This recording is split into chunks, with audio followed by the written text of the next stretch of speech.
When Rayman 2 dropped on NSO, I finally could record footage of this game again. And I was reminded of a challenge that has been rummaging around my mind for over 2 decades. That is this video. But before we get started, a little backstory. Rayman 2 is one of my childhood classics. It felt a lot like Ubisoft's Mario 64, as a platformer with a lovable hero taking down a smug villain and his henchmen while jumping through portals to new areas. This world is bleaker than Mario's, as the pirates are notably more ruthless and the textures painted with a darker palette. But gameplay-wise, we have plenty of fun staples.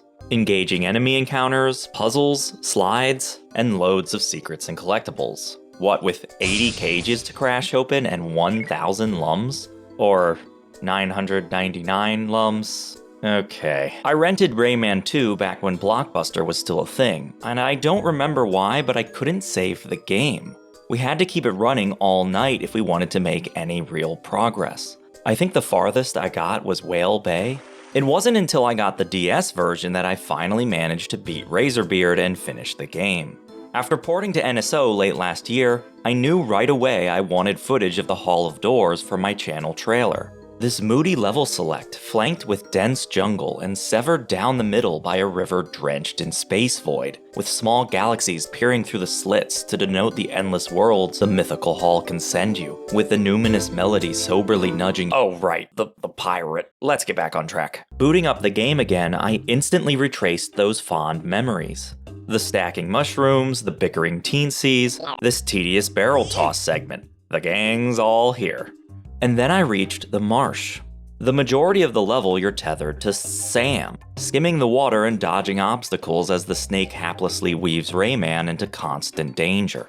And right towards the end, there's this piece of scrap. Who does he think he is, fishing with a Super Lum? Yeah, the Admiral may have eaten 1, but this guy's about to deliver 5 straight to Eeg's gullet. Sure, we take it back in time, but why does he get away Razorbeard free? His guilty mechanical bones should be sunk to the bottom of the swamp for that theft. The question is it even possible? That's what we're figuring out today. Boom. Particular. Mushroom. The reason this specific Robo-Pirate has perplexed me for many years is quite simple. While certainly not the only robot to be unkillable, this one just stood there, out in the open. If Rayman's hands weren't tied up to Sam's scarf, this guy would be rusted oil. But particular mushroom, if this is an on-rail segment, you can't do anything but water ski, and ramming him doesn't work, what could you possibly even think about doing? It's just as hopeless as Bombot over here. Well, I would normally be in agreement, but something peculiar happens when you die. Since Rayman has a health bar, it doesn't make sense for the enemies to instantly vaporize him. Instead, the various obstacles break the tether, and then the piranha-infested waters vaporize him. But in that small moment between the tether breaking and Rayman splashing down, you actually have full player control. Theoretically, if we get Rayman's hands free, we should be able to fight back against Ol' Rusty. So, what are our options? Well, we have 3. First off, Rayman will disconnect if we manage to pull too far away from Sam. Problem here is we're right on the surface of the water, which instantly gibbs us. Plus, we pass so close by the fishing boat that I don't think this will be useful. Option 2 then is to sever the tether by ramming into walls. The tether has a vitality that wears upon impact. If it thins out too much, pop. If we hit a snag and Rayman gets stuck, the tether can also instantly pop. Unfortunately, there doesn't seem to be any good snag points on the boat, so we'll have to slowly wear the tether down and pop it at the right time. But wearing the tether down to the perfect size proved tricky. Seriously, how do they expect you to dodge this piranha? This thing has taken me out so many times! Finally though, I managed to break the link at the ideal spot, and—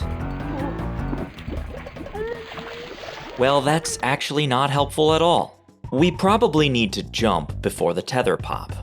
And then we just go over the entire boat. Great. Give it enough tries, and eventually I got this. We are still too far from the boat, but this is the closest we've ever gotten. Wait, hold up. Our hands are free. Maybe we can— yes, we got damage off! He's shreddable! Oh, this is so exciting. Now we just gotta get on the boat, maybe. Okay. This is not working. No matter what I tried, I couldn't reach the boat. Well, what about that third option? The tether will also break if Rayman takes damage from any source. Bomb, zombie chicken, piranha, but bumping the Robo-Pirate doesn't do that for some reason. However, his energy shot, that'll work. Problem is, that bullet passes by in the middle of nowhere. It's not close enough to anything. He does shoot out a second volley, but fires far too late for us to intercept it. Well, darn. What are we gonna do? Guess we just gotta go back to option 2? And hope somehow we get atop the boat or some other object? This one is decently close, right? Oh, is this a snag point? That seems promising. I just gotta figure out how to get a little closer.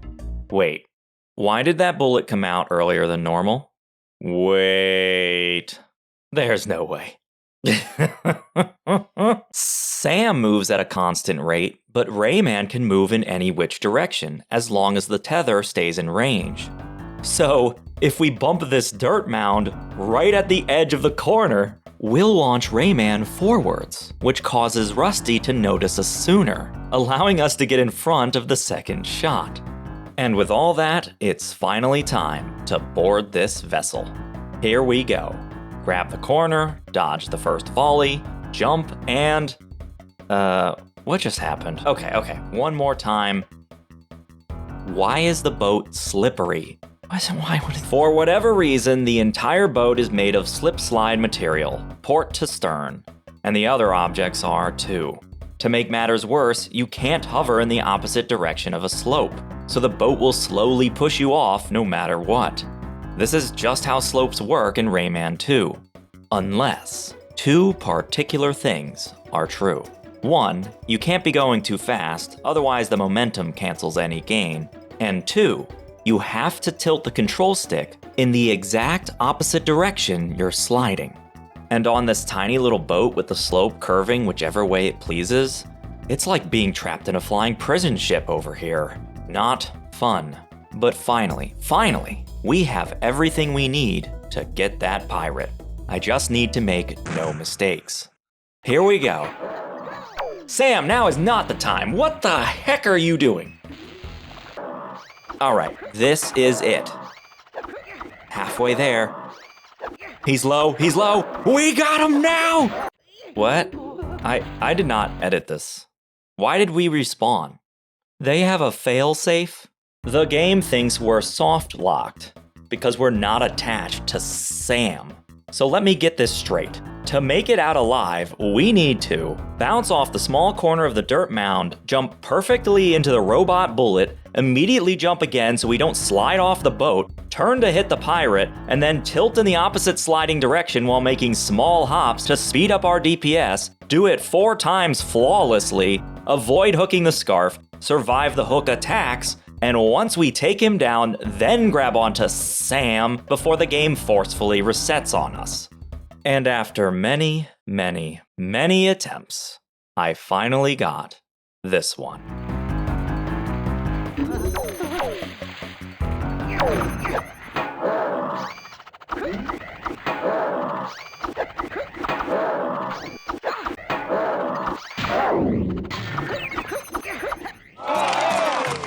That whole thing took 15 seconds, and yet I spent hours on this.